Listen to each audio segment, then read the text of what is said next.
Constable notification ఇంకా రన్నింగ్‌లో ఉందా? ఓహ్! అది ఇంకా కొట్టేయలేదా? కేసులేమయ్యాయి? మార్కులు కలుపుతారా? హోంగార్డులకే సగం పోస్టులంట కదా! నోటిఫికేషన్ క్యాన్సిల్ అంట. ఈవెంట్స్ ఇప్పుడప్పుడే ఉండవంట. ఇలా ఎన్నెన్నో. అసలు ఈ నోటిఫికేషన్ ముందుకు కదులుతదా అని 2 సంవత్సరాల నుంచి వెయిట్ చేస్తున్నాం. లాస్ట్‌కి ఒక చిన్న క్లారిఫికేషన్ వచ్చింది. డిసెంబర్‌లో ఈవెంట్స్ అని. డిసెంబర్ లాస్ట్ వీక్‌లో ఈవెంట్స్ అని క్లారిఫికేషన్ వస్తాయి. సరే డిసెంబర్‌లో లేకపోతే జనవరిలో పెడతారు భయ్. ఒక క్లారిఫికేషన్ వచ్చింది కదా!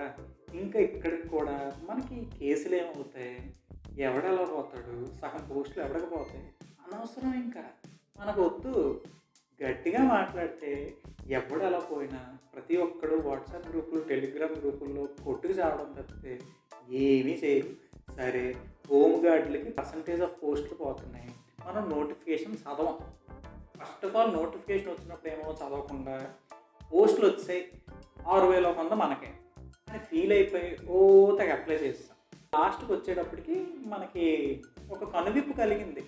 సగం పోస్టులు హోంగార్డులకి, కొన్ని పోస్టులు ఫీమేల్కి పోతే మన మగజాతికి మిగిలిన పోస్టులు చాలా తక్కువని ఈ కనువిప్పులు అన్నీ కలిగేటప్పటికి 2 సంవత్సరాలు అయిపోయింది. ఈ 2 సంవత్సరాల్లో కొన్ని ఉద్యోగాలు వచ్చి వెళ్ళిపోయిన వాళ్ళు మహానుభావులు, వాళ్ళకి సూపరు. ఇంకా మనం మిగిలిపోయి ఉంటాం కదా కొంతమందిని. ఇంటి నుంచి డబ్బులు పంపిస్తుంటే కష్టపడి ఇక్కడ రెంట్లు కట్టుకొని, పీజీలు కట్టుకొని, తిండి తినలేక మన బాధలు ఎవరికి చెప్పుకుంటాం. ఇవన్నీ నడుస్తున్నాయి. సరే మన హోంగార్డులు కేసు గురించి మనం ఇప్పుడు మాట్లాడడానికి టైం లేదు. మాట్లాడినా వేస్ట్. ఎలా జరగాల్సింది అదే జరుగుతుంది. మిగిలిన కొన్నే. ఇవన్నీ అయితే ఏముందిలే, ఇప్పుడు మనం ప్రాక్టీస్ చేసి ఇంకా రాసుకోవడమే. ఇంకా మరి ఆ టెలిగ్రామ్ గ్రూపులు, వాట్సాప్ గ్రూపులని చూడకండి అయ్యా, వేస్ట్. ఏదో రోజులో లాస్ట్ పడుకునే ముందు ఒక 5 నిమిషాలు చూడండి చాలు. నేను చేయలే.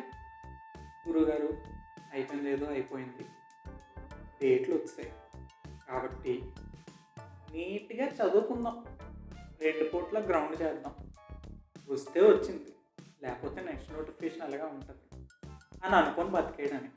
ఇదే లాస్ట్ నోటిఫికేషన్ అయిన వాళ్ళకి ఇంకా దేవుడి దయ, మన 100% ఇస్తాం. వస్తే వెల్ అండ్ గుడ్, లేకపోతే వేరే జాబ్ చేసుకుంటాం. ఈ ఒక్కటే అనుకొని ఉన్న వాళ్ళకి ఈ నోటిఫికేషన్ ఎంతో ఇంపార్టెంట్. కాబట్టి దీని మీద మన 100% ఇద్దాం. ఇంకా కేసులు ఇవన్నీ ఈ చెత్త మనకు వద్దు. చదువుకున్నావా, పరిగెట్టామా, జాబ్ కొట్టామా, ఇలాగా కట్టే కొట్టే తెచ్చా, అయిపోయిందంటే సింపుల్గా తేల్చేద్దాం. జాబ్ కొడదాం, హ్యాపీగా ట్రైనింగ్ సెంటర్లో కలుద్దాం.